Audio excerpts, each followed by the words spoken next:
I was gonna say, if I may just interject to talk about creativity, and we're Excuse talking me, about interject. I mean, yes, what is this? This ain't a courtroom. yes, no, it's definitely Your not. Honor, can But I? if I may interject, there, Brent, thank you, Hamin. You're If so I need an attorney. important. What's good, everybody? You guys, today we are talking entrepreneurship. We're going to give you guys everything we know about starting your own business, how to run a business, and just the best practices of a business in general. Perfect.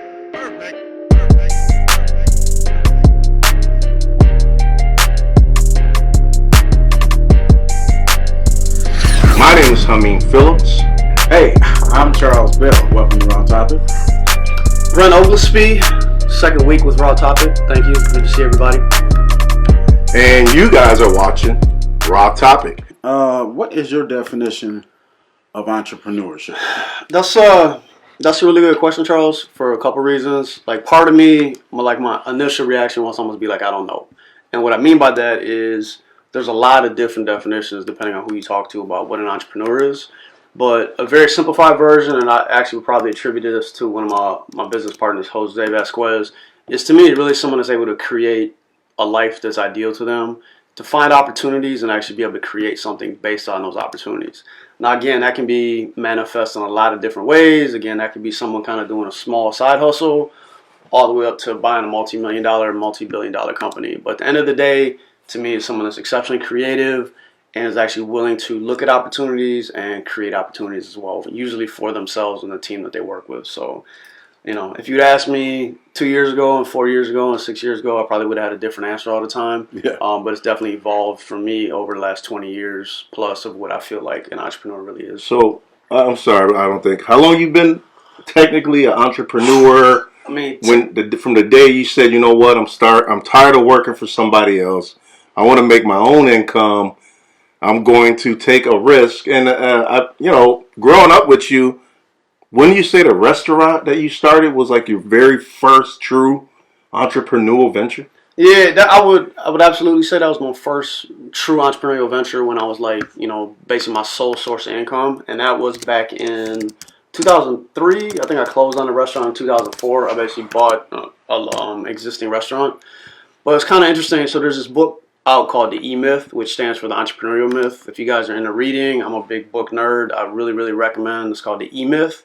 And one of the things in the book said that most entrepreneurs actually started businesses when they were really young. And I remember when I was reading this book, 6, 7 years ago or whatever it may be, I was kind of like a little down. I was like, oh man, I don't really remember starting any businesses when I was a young kid. Like, I remember doing the restaurant, but again, I'm 26 years old, 27, whatever it may be. And I went back and started thinking, I actually started a lot of little small ventures when I was in elementary school. Like I remember a couple times I would actually walk from my parents' house over to school. And like when we were shorties, and this is Right. back in the 80s, we used to, I don't know if you guys remember, but we used to take like the Kool-Aid packets and like put a bunch of sugar in there. And so like when we were little kids, and then you'd be bad as all hell because you hyper as I don't know what. It's like, and then everybody seemed like had like red fingers and all that type of stuff. So I remember being a kid, running late to school, and somebody's like, hey, I'll give you, 25 cents or whatever for like the extra bag of Kool-Aid candy that I made. So I sold it to them, like, get the sugar from my parents' house, get the Kool-Aid from the house. So I didn't spend any money off of it. So, me, I'm a grinder. The next day I came back and I doubled down. You know what I'm saying? And so I noticed that in life, I've always had these little attempts at trying to make money, side hustles. Even though it wasn't like a big project, it was just like, ooh, there's opportunity here, there's opportunity here. I did it in middle school, college, high school. Right. True. You guys, if you guys want to comment in this live stream, if you guys have any questions regarding entrepreneurship, how to start a business, the way you go about it, how to get a business loan or whatever, feel free to leave your comments. I will be watching for comments in this live stream. So, anything you want to say out the gate before we get started about entrepreneurship? I just want to say that my definition of entrepreneurship is a person or persons that want to create revenue for themselves and become their own boss. Right. And that's pretty much, in my opinion, or can be what someone would deem the American dream. So in my opinion, a lot of people just want to become their own bosses, work when they choose, create their own schedule, Right. And generate their own income. And that's what entrepreneurship is to me. Okay. And, my definition of entrepreneur is pretty much the same as what these two guys are saying. When I started my business about 10 years ago, Sticky Web Domains. You mean you started a business? Yes, I did. This guy started a business, Brent.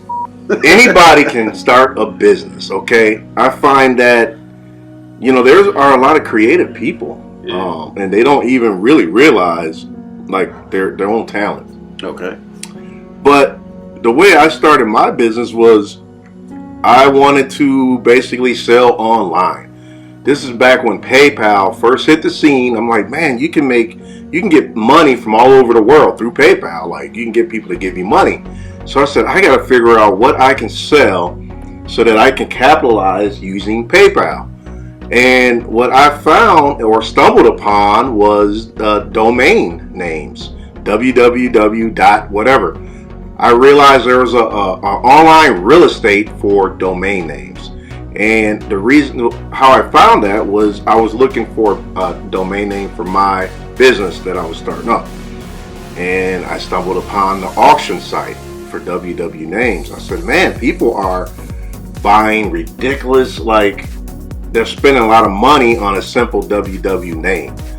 So I started buying a whole bunch of domain names and put them in auction and sell them. So that's how Sticky Web Domains started. And then it kind of evolved until I started selling on eBay, electronics. So I made Sticky Web Domains Marketplace. And that's when my e-commerce kind of came into play, because I was like really just selling online, like through all online venues. So entrepreneur to me is just somebody who can take an idea and just let the wheels spin and see where it goes, really. So Brent, I know you got a master's degree in business.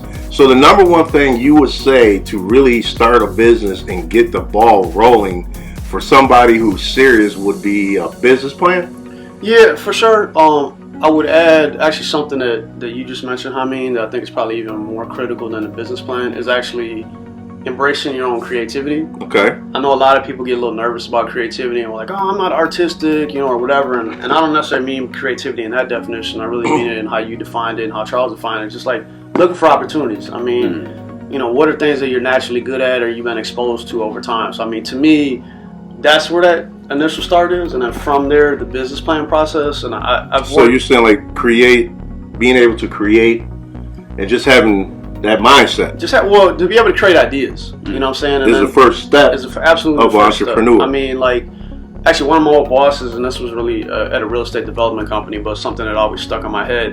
And he basically said to me, he's like, Brent, he said, out of 100 real estate projects that we look at, but if we look at it as far as business, out of 100 ideas that we look at, we only pull the trigger on 2 or 3 of them. So what I mean by that is like, just come up with a bunch of ideas. Again, like me saying selling candy in elementary school, or I had a lawn care service in college, and a couple friends of mine actually started a book brokerage service in college. It's just like looking for kind of opportunities, and like in business speak, they call it looking for gaps in the market where you can kind of go in and do something. And then from there, that goes your point about the business plan. Like a lot of people kind of get freaked out about business plans. They're like, I don't know what they're supposed to look like, and what does the bank want to see, and blah, blah, blah. But really, at the end of the day, a business plan is just twofold. One, for you to research your idea, and then to be able to share that information and research with somebody else. So that could be with your team, that could be with a funder, or whatever it may be. So again, my core point is like a business plan really just boils down to doing research on your idea. So when you talked about, doing domains, you said, you basically were doing research. You went on to an online auction, right, and you saw something that was kind of interesting, and then you dug into it a little bit deeper. I'm sure at day one, you weren't like, I'm gonna go all in on this. You probably looked at it for months and weeks or however long it may be. And that's when I write business plans, to help people write business plans, and when I say I need the ideas from that person, I'm able to take the research you did and put it in a format that banks and lenders and other things want to see. And so again, I meet a lot of people that are really nervous about it, but I'm like, yo, you got the ideas here, you just might not know how it's supposed to look on paper. But trust your ideas, trust your creativity, trust you're going to ask yourself those hard, uncomfortable questions, and then just rap to me about it or somebody like me about it. We just, put it down on paper. Brent, if you don't mind, I like to kind of add to that before you even get to the business plan.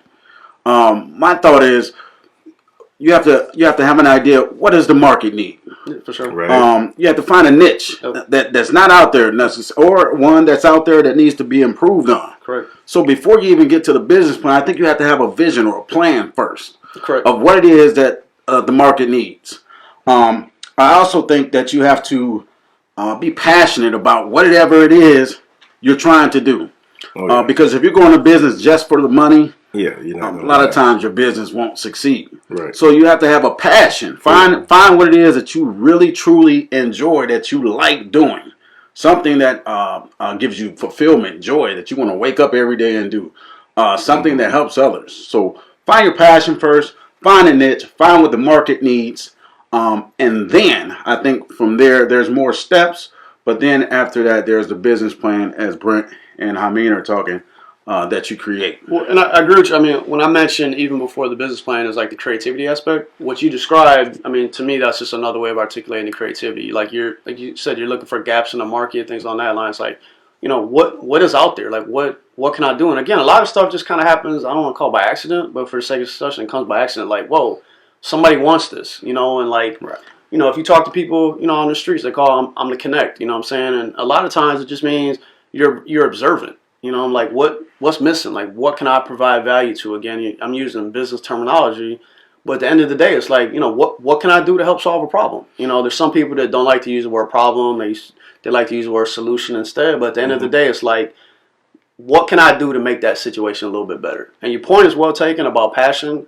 There's some people that are pro and con for that, but I agree with the passion part, because entrepreneurship, even though you get to be your own boss and all this other stuff, it's probably one of the most challenging things that you can ever do. It can be exceptionally rewarding as well, but there's going to be days when you're like, yo, this is crazy. I can't believe I'm working this many hours. And to me, if you don't have a deep passion for it, then there's going to be you're just going to walk away from it. And right. I did it 2 or 3 times with some businesses I had. As Hamin mentioned, I used to own a restaurant. That was kind of my first exposure to being a true entrepreneur. Right. I worked 120 hours a week, man, for like 2 years straight. You know what I'm saying? And like, I know I'm a workhorse, you know what I'm saying? Like, I can always work that much, but like, literally, my mustache completely fell out on this side. Like, straight up.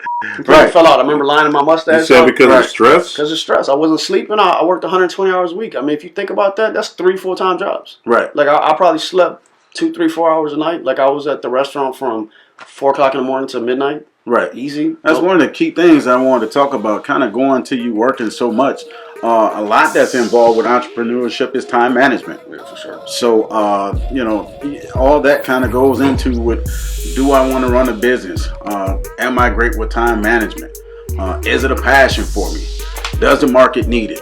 So I agree with all those things that you and Hamin both are talking about. Brent, if I can just ask you though, what are some characteristics of entrepreneurship that you think are really important in order for someone to really become a great entrepreneur or a good one?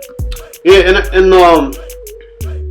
again, I've studied and been part of entrepreneurship for so long that some of me is hesitant about answering that. And what I mean by that is because I have a lot of different views on it. But some of it I touched on earlier, but again, I think part of entrepreneurship is actually being observant.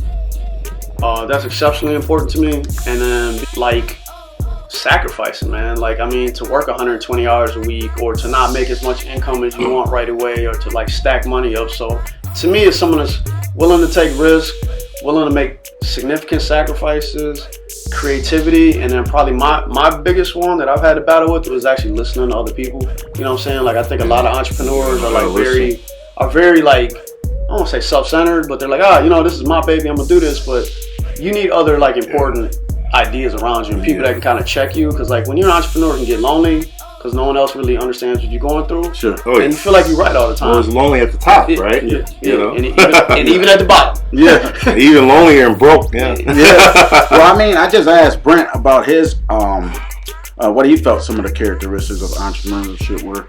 What do you feel? I know you ran your own website like you talked about, sticky web domain. Yeah, Michael Simpson actually. I just wanted. He had a good point. He said, "Success is what happens when preparation meets opportunity." So I think that's very true. Like, I personally don't believe in luck, right? I feel like there's no such thing as luck. A lot of people say, "Oh, you're so lucky that you have this business," or "You're so lucky that this is happening to you." I'm like, no, this was preparation meeting opportunity, because I was prepared for this blessing. And when you're prepared for it, and then that opportunity comes, it's like you was already ready to go. All you needed was the opportunity to do what you were been trying to do. So that by that quote by Michael Simpson, I agree with that 100%. I just feel like to be an entrepreneur, you have to be driven. You have to be motivated. You got to have that drive. I mean, you're going to be wearing a lot of hats as an entrepreneur. Like me, I'm the graphic designer. I'm the, SEO. Yeah, CEO, FBO. I'm saying SEO, like search engine. Search engine optimization. I like what you said about motivation, because, and I don't mean to cut you off, but that's number one on my list. Right. I think you have to have motivation, some drive in order to get up. You got to get up off the couch. Oh man, you got to get off the bed. All right, go. I got to go. Right. I mean, you're not going to be a successful entrepreneur if you're sleeping more than 8 hours a day. Right. Personally, I sleep 4 hours. Yeah. I average. No success comes to a sleeper but a dream. Right. All you're going to do is get a dream and still wake up broke. Right. And who wants to be broke? So, yeah, I think number one, as a entrepreneur, you have to sleep less and work more. Some guys get up, they go to bed early and wake up, go to bed early and wake up early as an entrepreneur. Because you want to get a jump start on your day. You want to get that day going. And sometimes having a daily routine can help with that. I like to get up, have my coffee, check my emails, and then go through everything I need to get done. Some people like to journal before they get started. They'll wake up, jot down some ideas maybe they had when they were sleeping or whatever. I do that every morning. I write for at least an hour. Yeah, I just spoke to a friend of mine the other day, Jay Pardo. He was telling me how in 2020 he just started journaling. So I was like, wow, that's a good thing to do, is to kind of jot things down, your goals and everything you want to do. So I think journaling is also a good idea for an entrepreneur. I like that. I'd like to hear from the viewers of what they feel the characteristics of a good or a great entrepreneur. You guys got any more comments? We've been having issues with comments with Facebook, so I don't know how well comments are coming through, if people are trying to leave them. Let me know if you can leave a comment. I'm trying to fix that problem. But if you guys are able to comment, definitely leave a comment letting us know your take or your idea of an entrepreneur. Or if you're already an entrepreneur, just let us know what's working for you, what's not working for you. So feel free to chime in this conversation. And I think to go to that point too, like, to me, entrepreneurship is about being part of a community of like entrepreneurs. So like, when I mention that it's lonely, like, it's good. Like, we're here and we have our experience and expertise on being an entrepreneur, but I lean on reading all the time. I lean on other entrepreneurs, networking, and all this other stuff. So even though I know what I know in my little lane, like, there's people that teach me stuff all the time. Like, I don't have an SEO background, so search engine optimization, that's what this kid does. You know what I'm saying? So like, I'm gonna pick his brain about that. So I think, again, that's one of the things that I really had to check myself about being an entrepreneur, is like, I felt like I could do everything myself, because you're just used to taking charge and like, I'm gonna get it done. And when you start out, you do have to wear a lot of hats, for sure. And I mean, you still do as an entrepreneur, but I also have to like lean on the expertise of other people and say, you know what, I can't necessarily do this. I mean, to keep using my restaurant as an example, and this was 50,000 years ago, it seems like, but one of the reasons I worked so many hours was because I don't want to delegate to other people, and that's always an issue that you see with a lot of entrepreneurs. Like, as Hamin mentioned, I have a finance MBA, so I didn't feel comfortable hiring an accountant because I'm like, I went to school for this. I got 36 credits in accounting. I'm not paying somebody to do this. But as I matured, I realized that I'm hiring somebody to do this not because I can't do it, but because I need my time back. You know what I'm saying? Like, if I would have just delegated some of that to other people, I would have had more of my time back. And part of that was just being able to trust other people. Being an entrepreneur, a lot of times you're very, very particular about the quality of the product or service you put out. Right. And it's like your baby. And so if someone doesn't take that as serious as you do, you don't want to bring other people in. But like, I had to get comfortable saying, you know what? If I need to grow my business or my ideas, I need to trust other people. And for me, that's just been an exceptionally hard part. I mean, thankfully, like, it's been a journey I've been on, but it's been an exceptionally challenging part. And that's like one of the other lessons and observations that I really encourage people to, just kind of take some self-reflection on. Brent, I've asked you and Hamin about the characteristics, and I'm waiting on the viewers to chime in and let us know what they feel the characteristics of an entrepreneur are. Here are mine, though, and I also hear you speaking, and a lot of what you're talking about is time management and skills that entrepreneurship requires. So I'll give you my feedback or what I feel the characteristics are of an entrepreneur, and then I'll go into skills if you guys allow me to. I'll go into skills right after that. So, you talked about self-motivation. That was number one on my list. Be self-motivated. Definitely. You got to have that drive, yeah. Gotta have the drive. You gotta drive. You want to run your own business, you got to get up and do it. The other thing is, I think that you have to understand the market. I talked about the niche earlier. Figure out what niches are out there.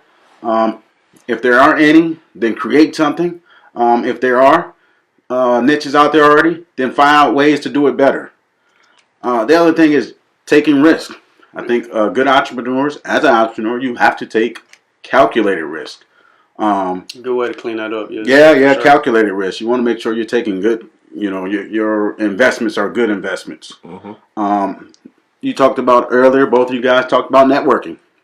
It's powerful. In entrepreneurship, if you don't network or don't know how to socialize and network, you'll be down at the end of the totem pole. So you also have to have money management skills, good money management skills, Definitely. and knowledge about money. Flexibility. I think flexibility is a great characteristic of it. I'm actually glad you brought that up. That's really, really, I didn't think about that, but yeah. Yeah. And my last and final thing, by the way, that's 6 of them, 6 characteristics. So my last and final one is passion. I think you have to be passionate about what it is you want to do in life, or what it is that you want your business to look like or be constructed of. So viewers, again, I'm waiting on you guys. Chime in, let us know. I also want to talk about 10 skills, if I may, real quick, and kind of run through it. I'm loving it. So you've already talked about it earlier, Brent. Curiosity. I think you have to be curious. For sure. If you're going to be a good entrepreneur, discover what new problems or what problems are out there, other opportunities, and how to refactor or remanufacture them. Time management is key. You have to have proper planning and pretty much educate yourself on what it is that you want to do. And that, to me, that planning piece, that's the business plan stuff. So okay, that's how it ties into that too. Yeah. The other thing is be a strategic thinker. You have to understand and know how to use your creative side. You guys talked about that, both of you, Hamin, and there's a creative side to all of us. Really, there is, and we just have to search deep within ourselves and understand what market is out there and be passionate about what it is that we're doing. But be creative and strategic. The other thing is being efficient. There's an 80-20 rule to being efficient. When there's an 80-20 rule, you gain higher results. So, you want to tell us what that is? 80-20 rule to me, more or less, is just being real, just really perfecting your craft and being efficient. And you're going to be more successful at 80%, and you won't have that 20% of failure. So you want to strive more towards gaining 80% by perfecting your craft and being efficient. The other 20% is, you may take a loss or a step back in whatever it is you're trying to do. But if you're efficient, you're going to be more at the 80% range. of whatever it is you're trying to do or that you want to do. Be resilient. Got to be able to handle rejection. Yeah, for real. Stress. There's also going to be a slow process. A lot of times when we start our own businesses up, there's a process in it. You know, you don't find success overnight. So you have to kind of be willing to accept that slow process, that grind, and know and believe that it's going to turn around and you will be successful. Yeah, and a lot. I mean, that's so true because that's one thing that I see with us is a lot of entrepreneurs is just so like we're an impatient bunch a lot of times too. It's Right. like, yo, I want this now, I want this now, and like I get it, but like you said, I mean, you have to have patience, and I think to go one of your earlier points too, you have to be willing to be flexible and change stuff. Like Yeah. if your plan, whether that's a business plan or whatever it may be, isn't working, you got to look at that. And I think you mentioned self reflection or something along that line. You got to go back and look at that stuff, continue and be like, all right, what's working, what's not working, and how do I need to change? So I mean, you have to be really true to what you're trying to do, but you got to be flexible. Like you can't be rigid. Like you can't. That's true. Another one that I had was communication, being crisp and concise. And you know, when working with others, if we don't communicate, a lot of times the job doesn't get done the way we want. So if we're going to run a business, our communication needs to be in line. We need to be able to speak concisely, and we also need to be good listeners. Would you agree to that? Is that something that you had to deal with? Oh yeah, definitely. If you don't listen to other people's ideas because you feel like your idea is the ultimate idea and you're not willing to listen to feedback, that's going to hurt you as an entrepreneur. It's going to help hurt you grow and become better in your business if you can't listen to criticism. Because other people who could be your potential customers are telling you what they don't like or what you need to improve. So if you don't know how to take that criticism and work on those issues, then it's kind of like what Einstein used to say, you know, and the definition of insanity is doing the same thing over and over again and expecting a different result. So if you're going to keep doing the same thing over and over again and you're not listening to what people are saying or changing it up, then you're getting the same result, which may not be effective or may not work because you're not listening to changes that you need to be making to make your business better. I want to add something to that, and it was actually something, Charles, you mentioned a little bit earlier, but I think it ties into all this. So I hear this from a lot of entrepreneurs about they go into entrepreneurship because they want to be their own boss. And I get the underlying premise of it, but one thing that I really push back on people that I've known or entrepreneurs is that once you become an entrepreneur, to me, you actually have more bosses than one. So if you think about a normal job you work at, you might got your main boss and maybe one other person you report to. And I'm kind of defining bosses as like people that you report to. But if I have my own business, every customer that comes in there in some capacity is my boss. I mean, they can't like fire me per se, but if I don't make that person happy, that's my money right there. And so you have to service a lot more people. So again, to go to your point about like people skills and all that stuff, if you don't have good people skills and you don't know how to listen and kind of interact with people, you know, if you're working at one job and you have one boss you have to satisfy, that's one thing. But if you have thousands of customers you're working with or 50 you're working with and you just don't know how to come across to people, they're not going to keep paying you. Like you can have the best food in the world, but I mean, you think about most people that go out to eat, and again, I hate to keep using restaurants, they go there for the customer service. Right. They don't go there for the food necessarily. It's like, how did you make them feel? What was the environment like? That stuff is even more important. And I know that I see that with a lot of small businesses is they don't really appreciate that customer services piece as much as it needs to be. Yeah, not as much as it in past years is what I've noticed. You know, to speak upon that also, the customer service isn't there. I know I go to some of the restaurants. I guess I shouldn't be bringing them up, but I know that the McDonald's and the Burger Kings are different. Burger Kings used to have it your way, you know, and the food service used to be fast, fresh, and friendly, and it isn't that anymore. So we got to get back to great customer service, and like you spoke upon, Brent, those customers, they really are truly our bosses and life and bloodline of any business. So to finish up with the skills that I talked about as entrepreneurship, going back to networking, you have to be able to partner make deals, subcontract. You have to be, I guess, a good financer, or at least be able to find some great financiers to handle your business properly. So basically, you need a good team around you. You need a good team of people that you can rely on. Yes. And people with different creative talents and things like that to bounce off of. You know? You do. It is very vital.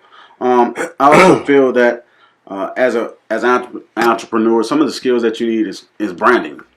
You have to be able to figure out what your brand is, how to brand it, and pretty much what branding is building a consistent personal and business relationship. That's pretty much what branding is, and you're tailoring to your market or your target market or demographic, however you choose. But that's what branding is. You have to be a good brander. Last but not least, sales. If you're not able to generate or build good sales, you will not have a good, successful business as entrepreneurship. Those are my 10 skills as an entrepreneur. You have anything to chime in on? I just wanted to kind of talk to Brent, because right now you are currently doing pretty well in your creative aspect of your business. Midnight Rose, correct? Yeah. Tell us a little bit about Midnight Rose and the inspiration behind it, how you got started, and what exactly is Midnight Rose, and All right. So you put me on the spot a little bit, which is fine. For sure, always. I tend to be long-winded sometimes, so if I'm getting too long-winded, just go ahead and tap me on the back of the head. He said tap him out. Mess these curves. I ain't know if you want me to tap them out now or. But I guess before I kind of get into that, or I'll answer it this way. So, for me, this entrepreneurial thing has been like just a journey. Like I said, probably close to the last 20 years, and part of it was. And I think this goes to Charles, your point as well about like knowing what your brand is. Okay. And I feel like for me, I wasn't really clear enough to myself like what my brand was. Okay. And so the cleanest way for me to describe this is, and this goes to Hamin's point a little bit earlier. So I have this very analytical side of my brain and then a very creative side of my brain. And so as Hamin mentioned, I went to school. I have a master's in business administration with a finance concentration. So I've worked at banks. I've worked at Chase Bank. I've worked at Wells Fargo. I've worked for Freddie Mac, and I've done some very like high level type of analytic thinking for banks, and that's basically what I do. A lot of consulting work is what I do. But then I have this very quirky artistic side of me as well. I don't know if you can see the highlights in my hair. There's been times where Yeah, I noticed that. I was going to ask you, what's up with the Chris Brown thing? Tell me, fellas, have you seen her? It was about 5 minutes ago. You look like Breezy sitting over here. I mean, You like Breezy with big curls, you know what I'm saying? all the homeboys call me Eminem, so I feel like I'm moving up a little bit. Yeah. Okay. And so I realized that for me it was really kind of challenging how to make these two different parts of myself kind of communicate with each other, because I realized that the artistic side, like if I walked into a bank and showed my artistic side, they didn't really understand what was going on. And so to kind of fast forward it, I realized that I'm actually in a really, really comfortable place. And what I mean by that is, to me, creativity, specifically like art and things on that line, is really about pattern recognition. Okay? And that's actually one of the reasons Okay, so now you're using words that No, ain't nobody, what is that? No, I'll give you a perfect example. So, I mean, this is a chain I made, but Okay, should I to the camera? this is a chain I made, but I'm gonna use the one Hamin has as an example. Okay. These are all, I made this, so these are all This patterns. is one of my favorite pieces, by the way. These are all patterns. Like if you actually took that off, all those B's are a certain number there. There's a certain number there. There would be a knot, a certain number. Like I put a pattern in everything I do, and so what I mean by that is I'm very good at picking out patterns. Like if you guys have ever seen like these Facebook like questions and stuff like that, where they're like, hey, can you see these letters flip backwards and all this type of stuff? Right. Like I can read through that stuff and it's not even a problem for me. I'm also one of these people that if like they say find a C on this page of all these other numbers, like I'll find it in 2 seconds. Like that's just how my brain works. And so what I mean by that is what I do on the artistic side and what I do on the finance side, it's all about finding patterns. Sure. Okay. And so what wound up happening is I realized that I'm actually kind of a good connection or a good conduit to these entrepreneurs, these creative entrepreneurs. That's who I work with, and being able to kind of help them understand the business world. And I was also there to help the people in the business world understand the creatives. And so a lot of people didn't know how to do that, and it took me like 15 years to get comfortable with myself to be like, it's okay that I'm not this straight-laced Brooks Brothers person that walks into a bank, and the creatives the same way, to be like, hey, I know the business lingo. Like I've been able to have a good mix from that. But to go to your point about, go ahead. I was gonna say, if I may just interject to talk about creativity, and we're Excuse talking me, about interject. I mean, Yeah. what is this? This ain't a courtroom. no, it's definitely not. Honor, can I? if I may interject, there, Brent. Thank you, Hamin. You're so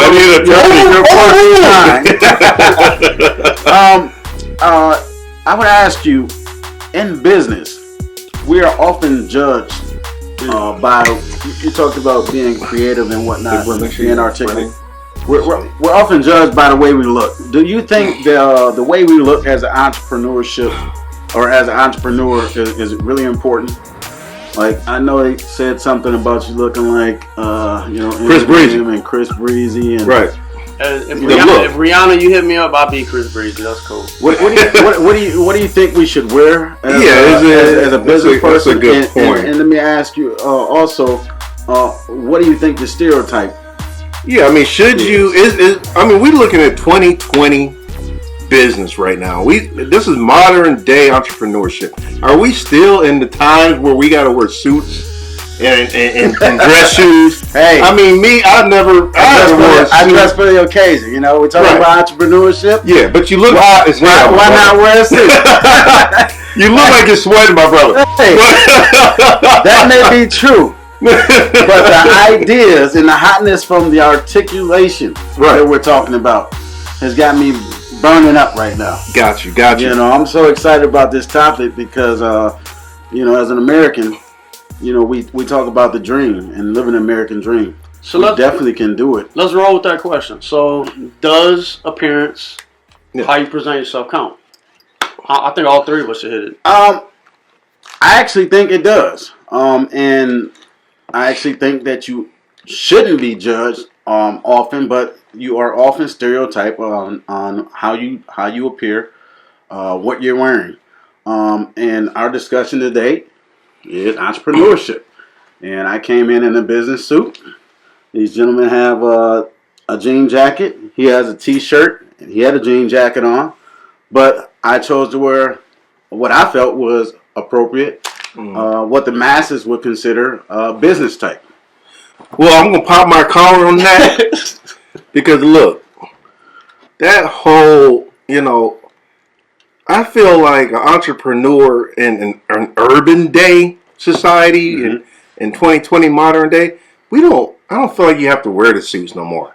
I feel like I can come out like this with the new era cap and just still run a business as successful as my man with the suit on. I mean, I want to be comfortable running my business, and I'm in my comfortable wear. I don't feel like I should have to put on a suit coat and a tight shirt and a tie to be a businessman. Viewers, let us know what you think. Should you wear a business suit? Should you wear casual? Should you dress for the occasion? Should you dress for the occasion? Or should you wear pretty much what you want? Brent, what is your take on it? So that's probably everything I said. I'm really torn on that because you mentioned a point about like dressing to the occasion and then also being yourself. And I'm torn with this because to me it really depends on what lane you're in. And I think it goes to my earlier point about like I had to get comfortable with what type of entrepreneurs am I dealing with. Okay, so like to go to your point, I mean like I'm a school teacher as well. When I'm at school, I'm rocking suits all the time. You know what I'm saying? I'm trying to make a clear definition of, I take this job very serious, and I dress that part. So why suits and not a pair of khakis or a pair of jeans? Or what you wearing right now? I'm trying to be crisp with it. Like I'm trying to show a lot of my inner city kids what a business professional, and I'm using this word this way, what a business professional can look like. They're not used to seeing young black teachers specifically looking professional. So that's a bit contradictory to what Hamin But hear me out. I'm not done though.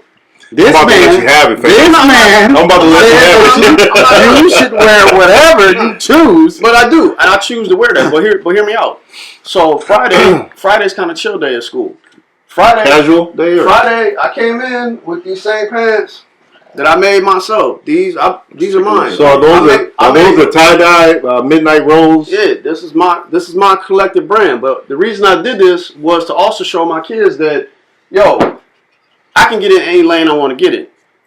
You guys see me in suits all the time, but I'm the same cat that if you see me on the streets, you wouldn't even realize that I'm Mr. O, that I'm your teacher, because I'll come in there with a hoodie, I'll come in there with a pair of J's. I told them that one of these days I'm gonna mess around and come in there with some gold fronts.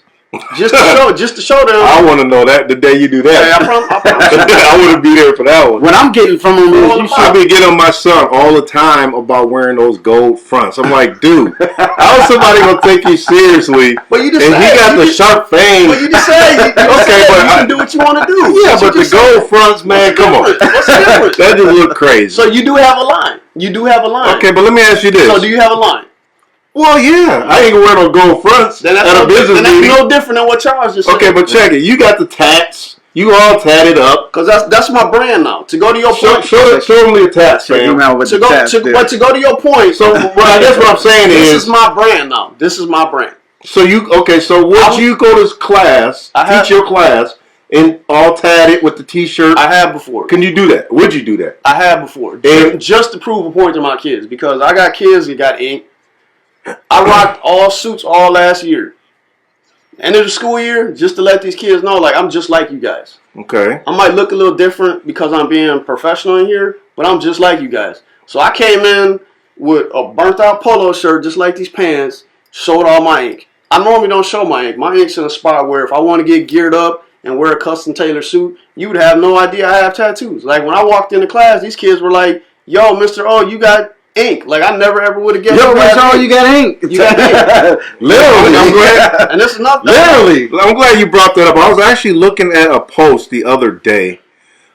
Female, she's a real estate agent, but she's all tatted. And she was just saying, like, how people have told her she should cover up her tats and this and that when she's doing her real estate sales.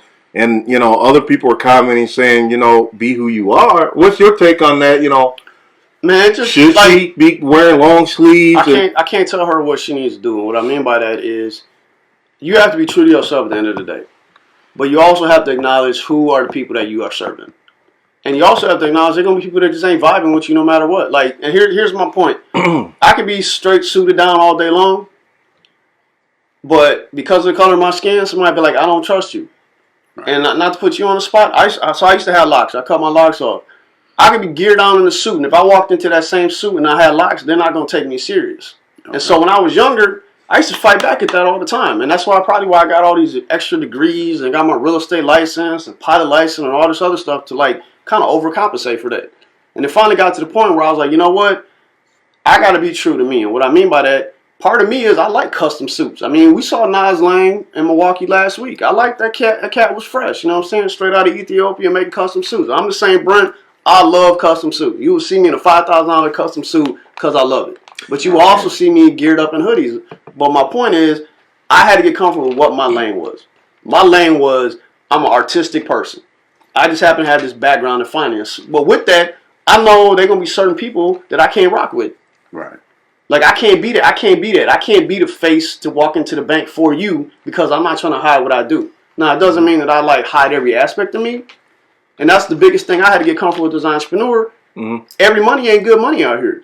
And I don't mean in a doughboy way or anything like that. But, like, look, if me and you ain't going to click, I might find someone else that can help you out. But me and you aren't going to vibe out. Like, this is how I want to dress. If you can't rock with that and you don't feel that I'm the best person for that, I have to be confident enough that I can make money in other spots. So, Brent, what I'm getting from you, though, from your earlier statements, you kind of cater to whatever it is your job is.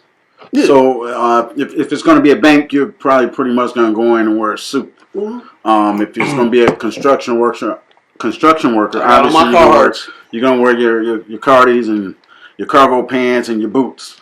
Hamin, how do you feel about businessman yourself owning Sticking Web Design?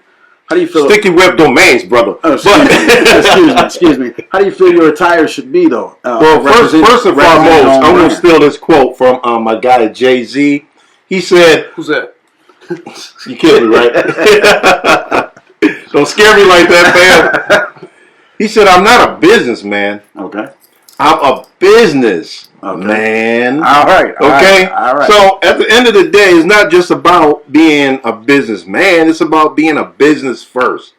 And then you put your own creative spin around your business. So, I'm seeing a lot of people do that. In today, 2020, businesses, we are no longer in this thing where all businesses are like ran the same. Everyone has their own individual creative way of running their business to cater to their creativities and their personalities. Raw Topic is a brand. I run it around my personality. So, some people might say, oh, some of the quotes you put on your page are a little bit risky, or, it's like, well, it's me. If I put on a quote or a joke, or the topics I decide to shoot, it's all my personality, so I don't so much, run Raw Topic the way other people might want me to run it or think I should run it. I run it based on, how I feel and, how I feel like the audience relates to me. Right. So I think at the end of the day, that's how that is. But Brent, I wanted to ask you, did you want to show some of your collection real quick? Some of the things you put together for Midnight Rose. I can go a couple pieces. So, you guys see the piece that Hamin has on. Right. The necklaces I have on. This shirt, I didn't make it, but one of my graphic designers that I work with, Chris Ran, if you're working out there at 2021 Design. Did you design it and then she? No, not she did. She did the whole design. Nah, this is his, but I just support local artists. Like even the jean jacket, you know what I'm saying, that Charles was talking about. Put it in the camera. Like I made. You tie-dyed it? Yeah, I bleached it out. Like I wore this because it's something that I made. So can you tie-dye this one here so I can have a little bit more of a? Yeah, I'm finna tax you for it, but yeah, I can do that. And could you also stretch it out for him because he's gotten a little, a little busty. Whoa! Look, we ain't gonna be gunning. This is fitting him a little more tight. I'm sorry, everybody. We might have to. There will be no gunning on Raw Topic. You know what I'm saying? Because you will be. I was just saying. Out of here. If you want to stretch this out for him while you're making, you can do that. You can do so. It is a little tight fitting. I will say you do look great, though. You do look. And great. you look great too, my brother. On Sunday church day, my brother. Thank you. Excuse me. This is entrepreneurship. This is business attire. Right. Okay. So what was that, Brent? That you had? Yeah, we didn't see that. Yeah, they saw it. I put it up. It's just a couple of necklaces that I made. Like I have a couple of like hoodies and stuff that I made as well. But like, and even like to go to the point, like me taking the coat off, like I did that on purpose. Like every piece of ink I have, like I designed this stuff. Like I'm an artist. I'm a creative. Like I designed this. I had my ink guy tweak it out, but everything in here is like a representation of me. And there was a point where years ago, like you didn't see this part about me. You know what I'm saying? Like you didn't see that part of me. So again, part of it, I had to just come to grips with, I'm an artist. Like I'm a designer. Like I'm in the process of finally launching like a fashion brand and a design house. So these necklaces that you see me rocking, that Hamin has on, like Brent, can you tell us what price some of those are? While we're discussing, I tax for these. Okay. So how long does it even take to make a necklace like that? Yeah, making them doesn't really take that long. It might take me, I don't know, an hour, 30 minutes, something like that. This is Tiger Ass. Now, what did something like that one? How much would that one cost? So this is retail. No, this is a smaller one. So retail, you can get this for like $50. But like a lot of the bigger ones, like the one I think I gave you last week, would be $85. No questions asked. That was a good piece you gave me. Fire. I do wear it. Yeah. I do wear it, and thank you very much for that one. Some of the bigger ones, I've done stuff that was $200-$300 a piece, so it just really depends. But to go to your question about like how long does it take, I might work on a design for months. You know what I'm saying? Like I'll buy beads and move them around. It might take me 3 months to actually finalize the design. I've made necklaces and bracelets and just broke them down because I didn't like the way they looked and redid them. But like to actually physically make it doesn't take a huge amount of time. But like the design piece took it, can take quite a long time. And there's times where I don't feel motivated to do it, so I just don't do it. Now, is that some of your passion, though? I see you doing the beads and doing the jean jackets and the pants. Is that some of your passion? Oh, absolutely. I wouldn't. Entrepreneurship. I'm at a point now I wouldn't do it if I didn't. Okay. I think to go to your point before, like I don't have to do stuff anymore just to make money. You know what I'm saying? Like I'm confident enough in who I am and like the skills I have that no matter what lane I get in, I'll be okay. You know what I'm saying? And like even doing this, I teach. You know, that's my main job. I teach. I coach tennis. You know what I'm saying? I work with the youth. This is just a part of me that I really feel like I hid and suppressed for years and years. It was just like, yo, I had to be this really conservative banker type of person. You know what I'm saying? Low cut haircut. I mean, to go to this point a little bit earlier, I remember my last semester of graduate school, I interviewed with Goldman Sachs Bank, and I didn't get the job offer. And so the hiring office, they were like, Brent, usually we don't share this information, but they said, you're probably the best candidate we have, but you look too radical. And that was a smack up and wake up call for me to be like, yo, I always thought I was going to be a Wall Street worker somewhere. And I'm like, yo, and I was clean cut. I was in my suit, no facial hair, low cut fade. And I'm like, if they could tell that I'm too radical with my mask on, maybe I don't need to be in this environment. And it took me years and years and years to get comfortable with that. And for me, that's where entrepreneurship and specifically creative entrepreneurship wind up being a really good fit for me. I can still be me. I can still express me. Like, to go to Hamin's point, like nobody's questioning Jay-Z about what he wears anymore. You know what I'm saying? Because he's a billionaire. Right. And it got to the point was like, I got to be true to me first. Now, for me, that means some days I'm going to rock a suit because I look fresh in a suit. And there going to be other days where I'm wearing, hoodies like everybody else walking around on the street. Mm-hmm. It just depends. But I had to get comfortable with a place for me. And that don't work for everybody. But the lane that I decided to finally be in, that works. And that's cool as long as you stay in your own lane. So don't try to step in my lane, you know what I'm saying? Then we good. I ain't got no problems with you. Stay in our lanes and stay in your lane. Be good. Because raw topic will get raw. We will get raw up here. Well, talking about lanes, I wanted to get into a little bit more of the local aspect of entrepreneurship with a couple companies, local and abroad, I suppose. And I also want to talk about some entrepreneurship statistics. All right. Whenever you guys are ready. Well, I'm looking at the time. We got about 7 minutes. You just give me 2 minutes and I can wrap it up. So let's try to get this. Let's squeeze that in there. So 24-second. I'm listening. Shot clock right now. Okay. So fascinating entrepreneurship statistics. Here we go. 62% of U.S. Of Americans are billionaires and self-made.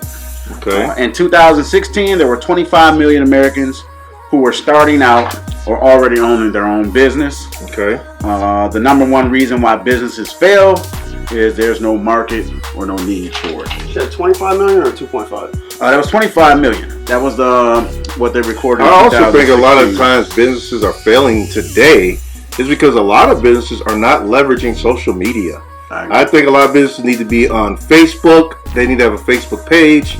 They need to have a YouTube channel. They need to be promoting differently. A lot of these businesses are not promoting correctly and they're not surviving because they're not reaching their audience. Right. And I feel like businesses are not leveraging social media today as effective as it is. They need to go live more. Great point. Go live, businesses. If you guys want to survive, let people know who you are. Get out there. Go live every once in a while and talk to these people. Great points. I also want to add that 60% of people who start small businesses today are between the ages of 40 and 60. So I think to take from that is they've had the benefit of being tried and maybe failing. And then as they got in the middle age, they figured it out. So between 40 and 60, there are 60% of people who are starting out small businesses or who are already running a successful business. 22.5% of small businesses fail within the first year. I think that has to do with time management, proper planning, and not reaching your audience, reaching out with the audience, talking about social media and what have you. And also, studies show that middle-aged men start the most successful business. That's y'all.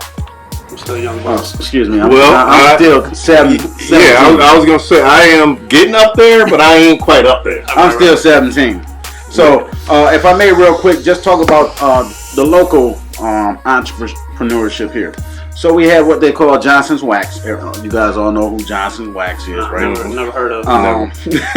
We don't know Windex. We don't know Glade. We don't know none of that. Right. So S.C. Johnson, Fisk's great grandfather, who was Samuel Curtis, he was a floor salesman here in Racine, Wisconsin, and he realized that there were more products on the floor, but they couldn't keep them clean.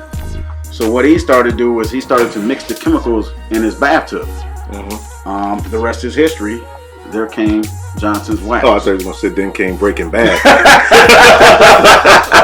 Well, he broke bad, all right. Broke into the entrepreneurship. He broke into the billion-dollar industry. That's right. Broke into the industry, and here we are now. So to this day, Johnson Wax is one of the largest family-owned companies. And, of course, we know that they manufacture home products, personal care, insect control products. The revenue to date is $11.75 billion. Ooh, that hurts. Dollars. That's a lot of money. And they have over 13,000 employees. So these were. This was a guy or Sam brothers, Johnson. yeah, who had a vision, had a plan. Yeah. I think Kurt and Fisk, the brothers. Great grandfather. Okay. Yeah. And there's some sisters too. I don't know their names. Yeah. But it's quite a big family. He had a niche. He figured that no one else was cleaning the products up, and he couldn't keep the place clean, and he started mixing the products in the tub. And there was, after 3 houses he blew up, he finally got the mixtures right. Okay. Yeah. Nevertheless, the headquarters is here in Racine, Wisconsin. Shot clock's up. Shot clock's up. Shot clock's That's up. it for me. So yeah, I think we are running out of time. We're going on an hour, but I appreciate you guys showing up for the second episode of Raw Topic on this entrepreneurship. I want to say, you guys, check out our YouTube channel. If you're not already subscribed, go to YouTube, type in Raw Topic, subscribe today, hit that like button, and share, you guys. Share this information with anybody you think that this information would be good for or valuable to. Do not forget to share out this video. And reach out to us. We're more than happy to continue to keep the conversation. For sure. And if you guys got ideas for any episodes coming up, and we do got some good episodes coming up, you guys, but if you guys got ideas for us, leave comments on this video and let us know what we should be talking about on the next episode. As always, you guys, remember, if you can't come real, Then at least come raw. come raw. Raw Topic. Hey, so snap! I can't reach my hand all the way up there. Peace out.